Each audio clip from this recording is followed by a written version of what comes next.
Assalamualaikum warahmatullahi wabarakatuh.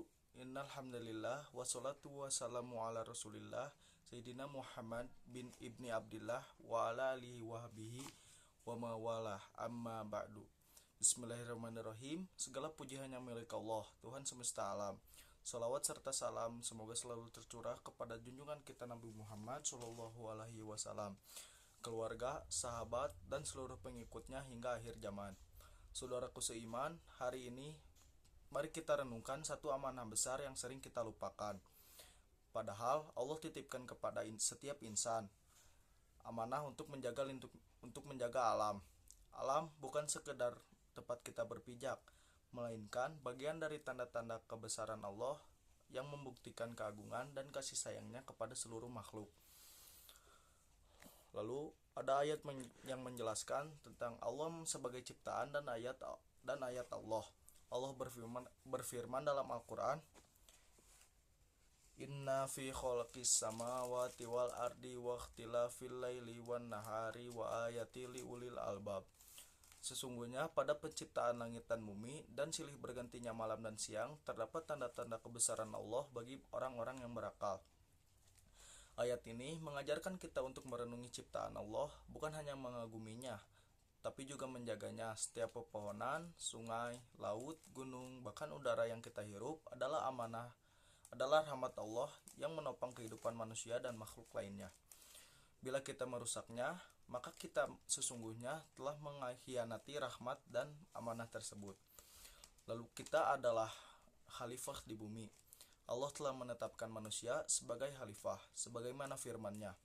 Sesungguhnya aku hendak menjadikan seorang khalifah di muka bumi. Quran Surat Al-Baqarah ayat 30. Menjadikan khalifah bukan hanya berarti memimpin, tetapi mengelola dan menjaga bumi dengan bijak. Khalifah tidak merusak, tidak serakah, dan tidak menindas makhluk lain. Khalifah sejati adalah mereka yang mengatur keseimbangan hidup, menebar manfaat, serta mencegah kerusakan. Namun, lihatlah realita hari ini. Hutan dibabat tanpa kendali, sungai tercemar limbah, udara penuh polusi, hewan kehilangan habitatnya. Bukankah Allah sudah mengingatkan? Telah tampak kerusakan di darat dan di laut disebabkan karena perbuatan tangan manusia, supaya Allah merasakan kepada mereka sebagian dari akibat perbuatan mereka agar mereka kembali ke jalan yang benar. Quran Surat Ar-Rum ayat 41. Kerusakan lingkungan bukan sekedar hanya bencana ekologis, tapi teguran spiritual agar manusia kembali sadar diri. Karena bumi ini bukan milik kita untuk dirusak, tapi titipan yang harus dijaga untuk generasi berikutnya. Lalu menjaga alam adalah ibadah. Menjaga lingkungan bukan sekedar urusan dunia, tetapi bagian dari ibadah.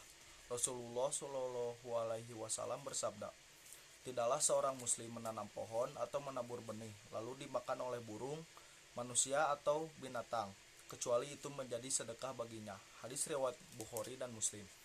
Nah, hadis ini menunjukkan betapa menanam satu pohon pun bernilai pahala. Sebaiknya menebang pohon sembarangan, mencemari air, atau membuang sampah sembarangan berarti menyakiti makhluk Allah lainnya. Bayangkan ketika satu pohon ditebang tanpa ganti, berapa banyak oksigen yang hilang, berapa banyak makhluk kehilangan tempat hidup. Dan jika semua orang berpikir hanya satu pohon saja, maka hancurlah keseimbangan bumi. Lalu keseimbangan adalah cermin keadilan Allah. Allah menciptakan segala sesuatu dalam ukuran dan keseimbangan. Lalu ada Quran Surat Ar-Rahman yang menjelaskan, dan langit telah Dia tinggalkan dan Dia letakkan keseimbangan atau mizan. Karena itu janganlah kamu merusak keseimbangan itu. Quran Surat Ar-Rahman ayat 7-8. Keseimbangan ini berlaku pada segala aspek, air, udara, tanah, bahkan iklim. Ketika manusia tamak mengambil lebih dari yang dibutuhkan, maka keseimbangan itu terganggu. Dampak yang kita rasakan yaitu banjir, kekeringan, panas ekstrim, gagal panen, hingga penyakit baru yang muncul. Semua itu bukan sekedar fenomena alam biasa. Itu adalah isyarat agar kita kembali pada keseimbangan yang Allah terapkan.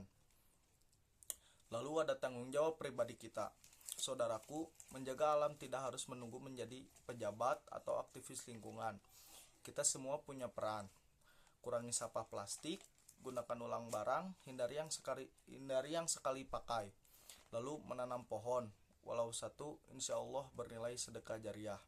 Hemat air dan listrik, gunakan seperlunya, karena membazir itu teman setan. Tidak membuang sampah sembarangan, karena kebersihan adalah bagian dari iman.